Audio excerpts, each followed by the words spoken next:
So, in the last lecture, we looked at some of the basic processes of cognitive psychology. We looked at what cognitive psychology is composed of, we looked at the schools which led to the development of cognitive psychology as a field.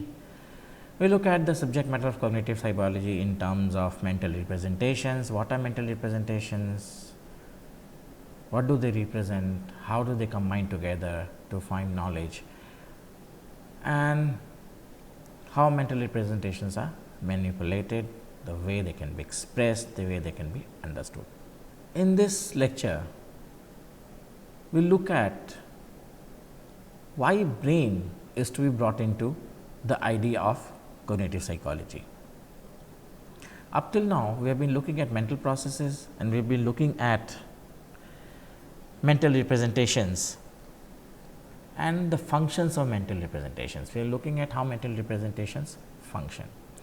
But the idea of cognitive psychology in terms of what behavior is said or in terms of what cognitive is said, proposed that mental representations explain functions, the process of how they combine together explain functions of how mental activities take place is not enough. So, at the inception of cognitive psychology, it was all about the functional aspect of how mental representations make up mental activity and mental knowledge.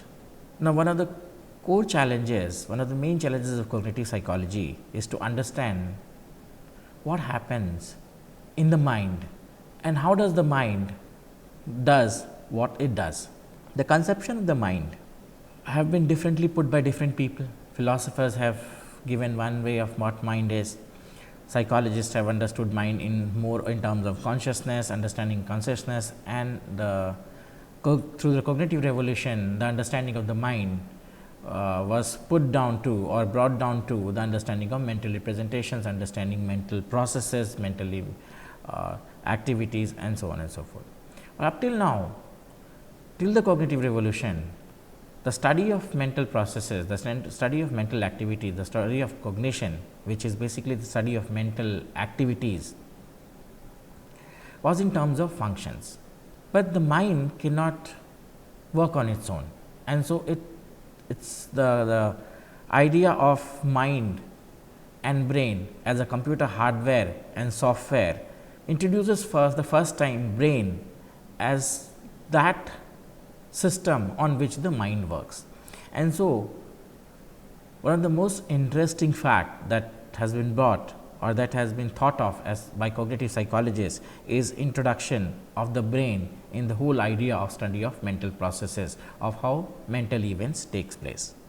The question is, why do we study the brain? What help will we get? Looking at the brain, it is composed of different neurons, neuronal groups, and these neuronal groups have biological structure, and so at the sight of it, it does not appeal or it does not give us much information about mental processes or the functioning of the mind. So, why should we actually look at the brain? Looking at the brain will help us identify those processes and the correct combination of processes that are required to complete a task. What does that mean? What it would mean is that since the brain leads to the mind, the working of the mind, the processes of the mind will have a direct impact or would directly project to the brain, and so changes in brain structure, changes in brain activity can then be correlated to the working of the mind. Think of it in this way, and this is a very blown out example. Suppose a region A of the brain activates when a certain mental processes takes place, and it does not activate, it does not show activity when a certain B mental process takes place. Then now we have an observable, quantifiable fact or a quantifiable system on which we can look at changes, because this brain activity is the increase and decrease of brain activities will signal whether process A is working or whether process B is working. And so, one of the reasons of including the brain or bringing up the brain into the whole idea of study of cognitive psychology is to identify, because brain helps us in identifying what mental processes are taking place, if we are able to form correlations between mental activity and brain activity. But then there is a catch to it. What is the catch? Different information processes, they lead to the same kind of mental experience. What I am trying to tell you here, think of emotions. Now, there is a correlation between a brain region, which is the amygdala, and the kind of emotion that people have. And so, if I am looking at an happy emotion or if I am looking at a positive emotion, what will happen is that most positive emotions, the same or nearly same brain regions will actually activate or show activity. So, how do I go ahead and pinpoint those brain networks which lead to the happiness or sadness factor?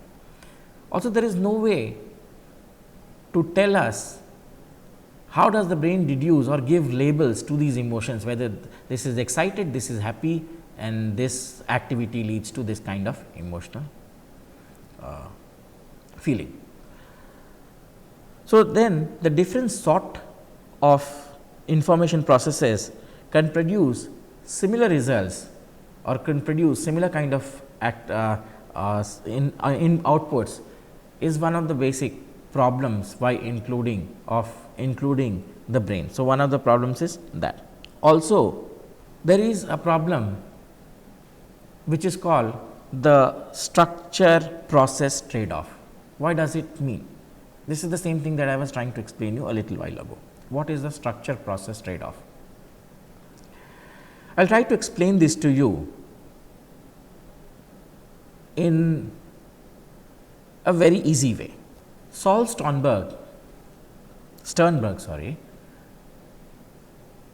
was trying to identify how people search mentally.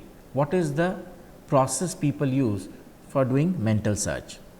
And for that, he gave people, students, volunteers, experiments.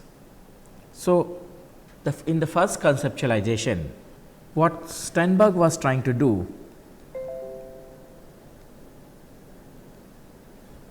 was trying to find out how information is accessed from memory, and he conceptualized an experiment which he gave to volunteers. The experiment was like this: certain numbers were given to people, for example, numbers 1, 3, 5, 7 and 9, and later on these people, once these numbers were shown to them, later on these numbers were shown to them one by one, and they were asked to tell with confidence whether these numbers were in the list or not. So, it is like a list recognition. So, what happens in this experiment is this list of numbers was given to people to remember, to learn, and once the learning was over, one by one these numbers were presented and they were asked to decide, they were asked to recognize whether each of these numbers were present in the list or not. What he conceptualized is that this kind of list access, memory access, happens through serial search. And why did he propose that? He found out that as the list increases, the verification time also increases. So, list increases, the length of the list increases, the verification time also increases. What he found out from his studies was that information access from memory was in a serial way. So, what happens is that once you show this list to people, people form a mental image of this, and then later on when you show one of these members of the list and ask them to verify from their mental image or from their mental representation, whether this is present or not, what people tend to do is match this with this. If the match of this with this results in a yes response, the search is terminated.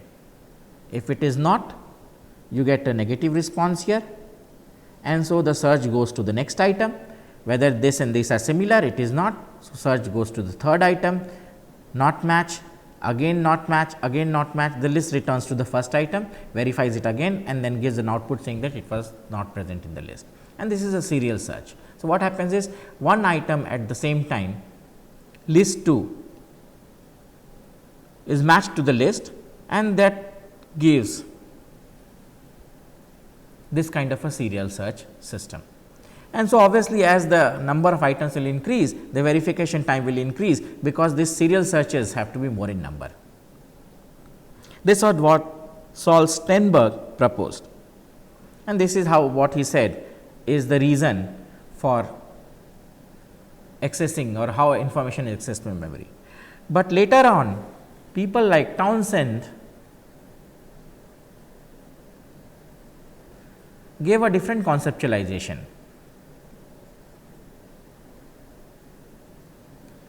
of information accessing from memory. What did Townsend say? Townsend said that the same conceptualization that I have, the same problem that I have can be thought of as balls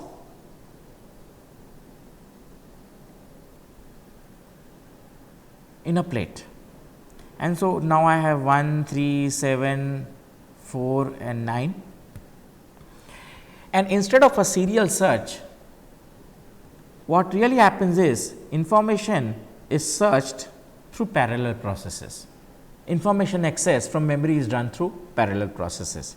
Now, if that is true, if parallel processes occur in the memory, then adding new items into this list, for example, 2 and 8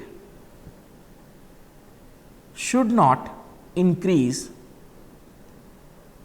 the time of verification as list length increases. This is not what was found. What Townsend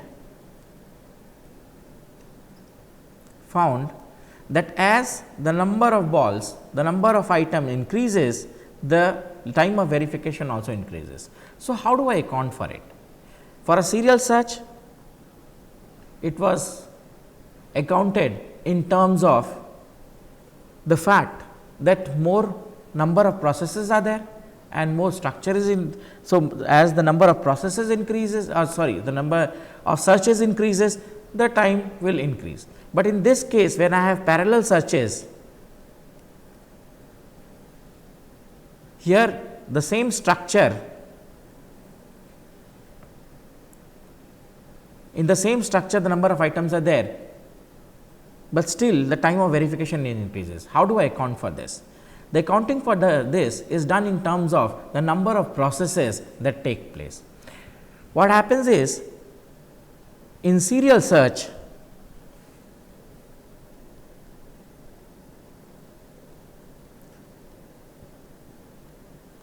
although the process of verification is single, but the structure that stores this information is a bigger structure. And so, what happens is, although the process is a single process, since the structure is more, or there is a bigger structure which stores this information, the time of verification will increase, because as I add up more items into it, more structure is required. On the other hand, parallel search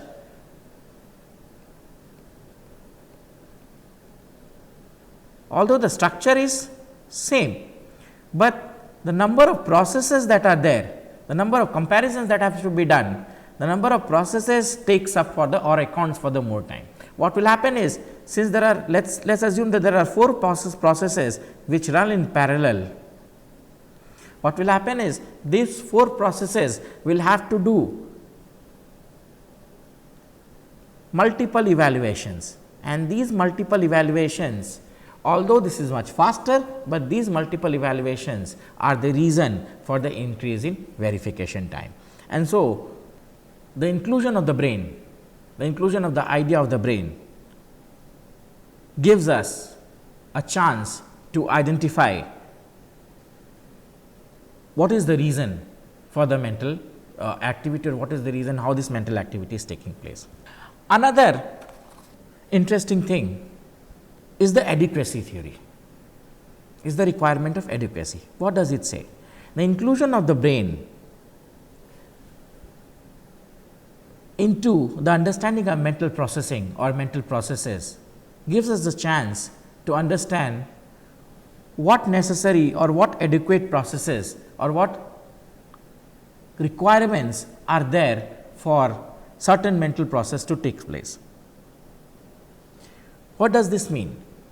It means that if 4 different processes or if 4 different answers of a particular way, a particular process through which a mental experience is felt is being proposed, given the structural constraint of the brain, which of them will be the most correct? What do I mean by this? In the first part, I have explained that multiple processes will give the same result, but how do I go ahead and look at which of this is the most optimal or which of this is the most optimal theory, the best theories or best set of theories, because there will be several theories, there will be several reasons of how the mental processes appear. And so, what the adequacy clause will tell us is that given the constraints of the brain, given the constraints of what the brain has or what structures of the brain are, which of the theory explains the processing or the answer to a mental process or the output to a mental process. And so, adequacy clause says that brain inclusion of the brain will help us in pinpointing which theory works and which theory does not, and what should be done for theories or what changes could be done in a theory to adjust it so that it explains a mental phenomena. Now, there are certain paradigms to the study of cognitive psychology. First of all, let us understand what a paradigm is. It is a body of knowledge structured according to what is proponents consider important and what they do not. So, it is basically what should be the basic idea behind cognitive psychology, or what is the basic matter behind cognitive psychology. And so, these paradigms are assumptions which are made by investigators, appropriate types of research methods, because these paradigms then, when I use a particular paradigm, when I use a particular approach to study cognitive psychology, it will not only lead us to having a set of assumptions which vary across paradigms, but it also gives us different methods of research of the same different processes or the same mental process. It will also give new questions in the field. So, the same processes, same mental process or same mental activities, if it is studied by different paradigms, if it is studied by different approaches, not only will it give us different types of research methods of studying the same process, but it would also give us new questions and also new analogies to it or new similar problems to it of how the solutions can be generated. And so, in cognitive psychology, there are 4 basic paradigms that I wish to make you aware of here. The first paradigm is called the information processing approach, and so this approach started with the cognitive revolution. The part of this approach comes from the structuralist, and what this approach says is that cognition is basically information passing through a system. So, there are several systems out there, there are several process systems in the mind, and these process systems takes in information from a previous processing system and processes it in certain way and passes it along to the next system. And so, information processing approach says that cognitive psychology The subject matter of cognitive psychology should be how these systems process information. The basic information processing approach is built in this way. It says that any information which comes out or which people encounter from the environment is first detected. So, this is the environment, and this environment provides certain signals or certain kind of information, and this information is detected by the mind or by the brain using a process called attention. This attention then separates the different formats of information which are passed on from the environment. So, the information which is passed on from the environment could be in visual medium, it could be in auditory medium, or it could be in olfactory medium, or the other two senses which is haptic or the taste gustatory. Once these different formats or these different types of information is detected by the human system through process of attention, it is passed on to something called a short term memory. And what is short term memory? It is a system or it is a place where information which is taken in through a process of perception using attention is thrown here or is put here for storage. Now, this storage system is a temporary storage, and so if people do not rehearse this information, do not go ahead and repeat this information, it is lost here through forgetting. If it is rehearsed, it goes back to something called long term memory. Also, information which is coming out from the environment is first recognized through perception. So, perception has certain filters, and these filters or these basic modules will recognize different information which is coming from the environment. I am talking about here the content. So, based on the content, the information is stored in short term memory. From the short term memory, it is rehearsed, it goes to long term memory. Once the information comes into long term memory, this is basically categorized into already existing information systems or information places in the long term memory. So, mostly long term memory has a very categorical structure. Since long term memory has a lot of information into it, so what it does is it categorizes information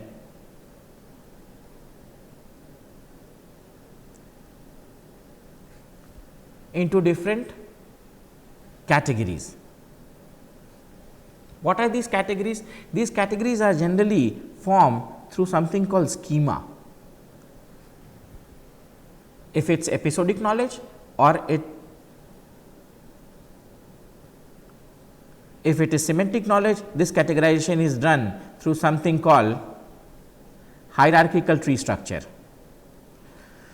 What you need to understand here is that this long term memory takes in information from short term memory and it binds this information which is coming from short term memory into already existing long term memory information.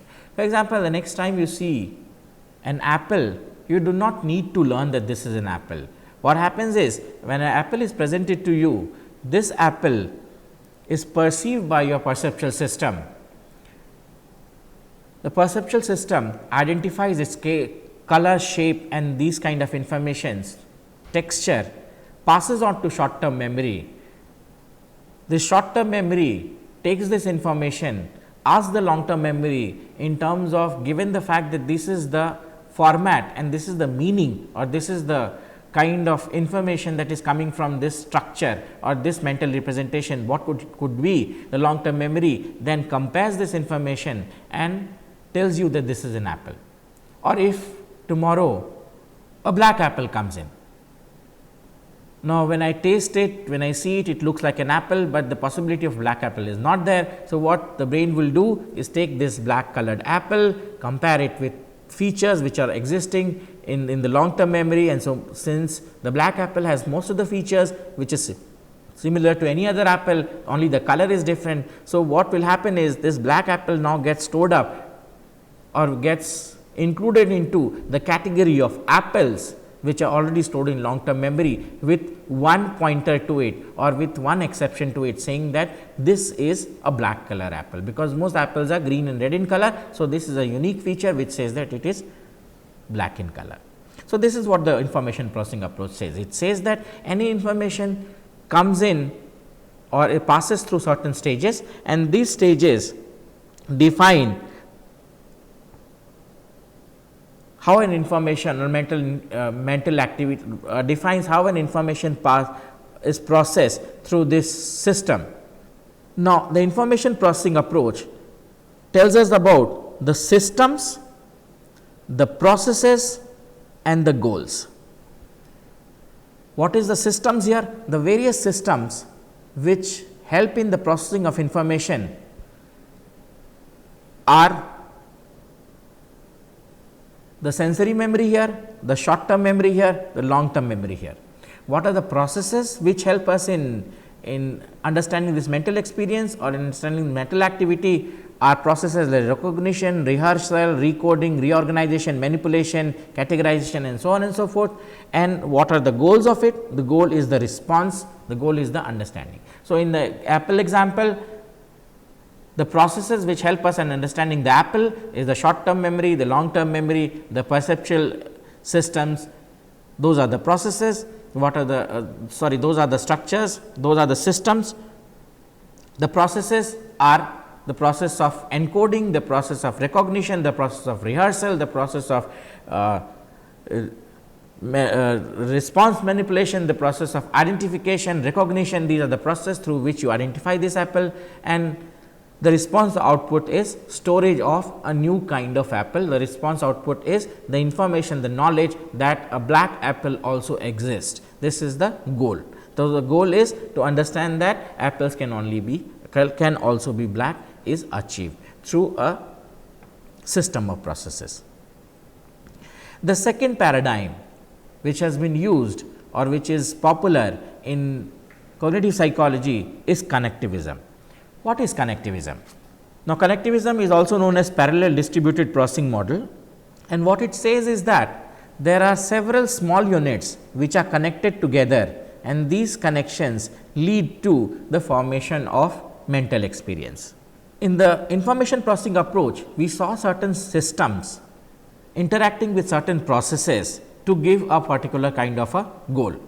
In connectivism, what happens is there are several small units, and these small units connect to each other through certain connections, and these connections later on lead to the formation of mental experience. How does this connectivism works? The basic fundamental premise of this connectivism theory is that individual neurons in the brain, they do not transmit large amounts of symbolic information, but instead they compute or they come up with a goal by being appropriately connected to large number of situational units. So, what is the meaning of this? It means that there are specialized systems, and these specialized systems are connected to each other, and these connections lead to the idea of mental process. For example, let us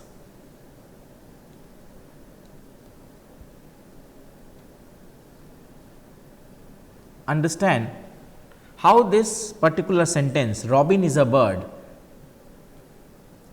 the mental experience to this is explained by connectivism.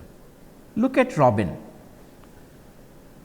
This is a name, it is a kind of bird, and so if you look at this side of it, it falls on the category of birds. So, there are robin, a canary, sunfish, salmon, all these are birds, and these fall under the living things. Living things are further divided into plants and animals, then into trees and flowers, bird, fish and so on and so forth. So, basically on this side you have a system of connections through which you have categorization in terms of living, non-living, birds, animals and so on and so forth, and so Robin goes here, the name Robin goes here.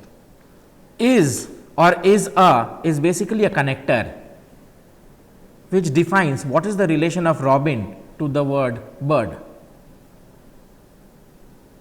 And once robin, which is a bird, is connected to this connection of is a, we can then say that if the mental experience of robin is a bird, can then conclude to, or can give us the idea that since robin is a bird, it should have wings, it should be able to fly. Why? Because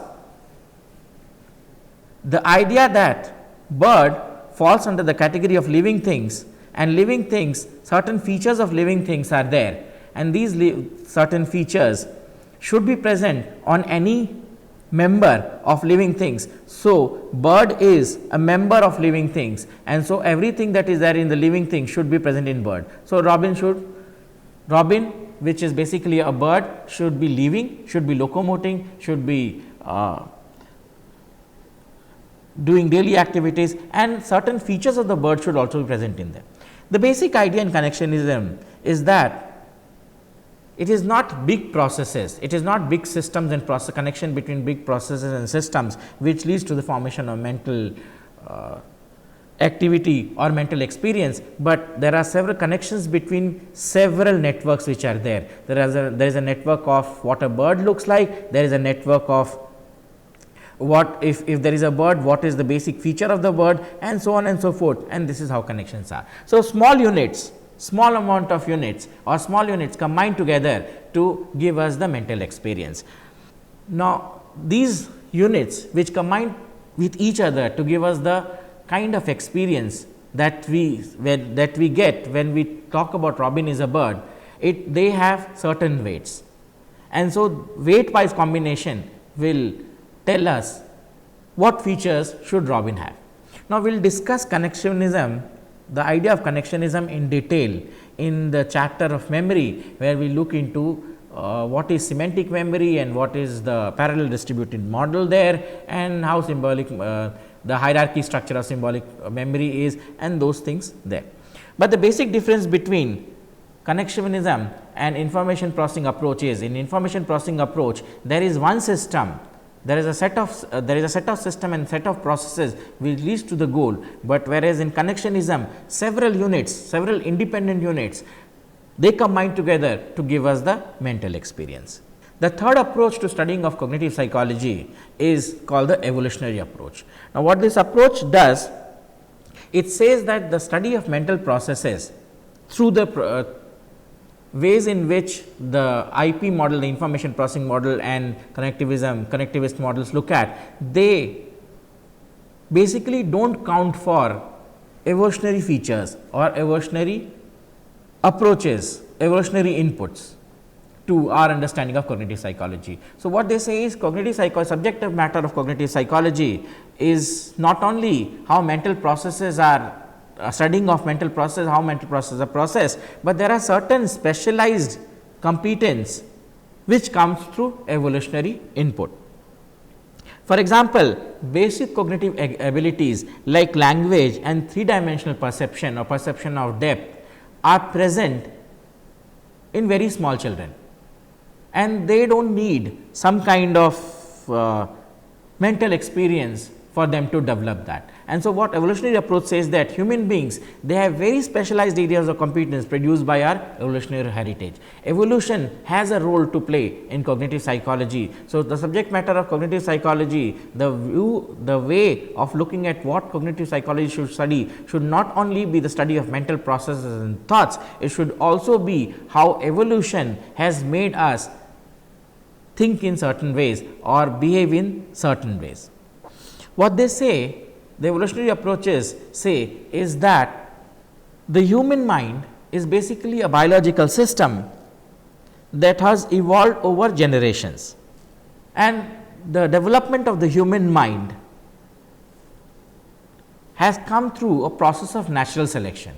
So, certain features or certain aspects, certain working of the human mind or the human brain is inbuilt, is evolutionary in nature, and nature has given us this kind of system to process information. So, basically then the evolutionary approach will use evolutionary as one of the reason of mental experience and one of the basic views or one of the basic ways of looking at how mental experiences are processed. And similar to that is the last approach, which is called the ecological approach. The ecological approach goes ahead and says that mental experiences or cognition does not occur in isolation. All cognitive activities take place in certain context, and so contexts are very important in studying cognition. So, just studying the mental processes or what is going in the brain, what is going on in the mind, how the brain or what the brain does or what mental experiences are, what kind of processes and systems make up certain kind of mental experience, should not be the only way of looking at cognition, of how cognition happens, but one way of looking at cognition or one viewpoint of looking at cognition is also in terms of the ecology or the culture in which people live, because culture has a large role to play of how information is processed. Certain cultures do not allow information to be processed in certain ways, certain cultures allow information to be processed in certain ways, and that leads to the different kind of information processing or different kind of thinking. Think of the individualistic and the collectivist culture. The kind of culture that the Westerners have, individualistic in nature, and the kind of culture that we have here, the Asian countries have, is more collectivist nature. And so, the way the mental processes, the cognition of people who live in the West are entirely different from the way we live in our country, because we have a collectivist culture. The reason is that from right very beginning, the Westerners are taught to be individualistic, taught to be alone, taught to be doing things on their own, and so they process information in an entirely different way. Whereas we as Asians, since we live in a collectivist culture, what really happens is the way we perceive information is always in terms of how the whole society will look into it.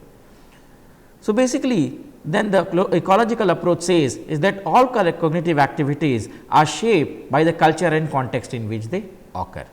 And so, this brings an end to the first section of where we looked at the history of cognitive psychology, the subject matter of cognitive psychology, the various paradigms of cognitive psychology, of what it should be, what is the subject matter, what is the content, what kind of things are studied into it, what kind of processes are there, and what is the input output kind of a system.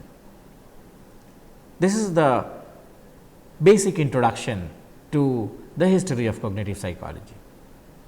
In upcoming lecture, what we look into is how do we study cognition.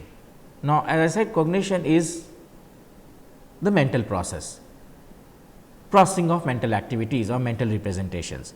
So, how do we study this processing? How do we study this cognition in action is what we will do in next lecture, and from there on we will slowly move on to other cognitive processes or basic cognitive processes such as perception, things like attention, things like memory, decision making, and so on and so forth. Thank you.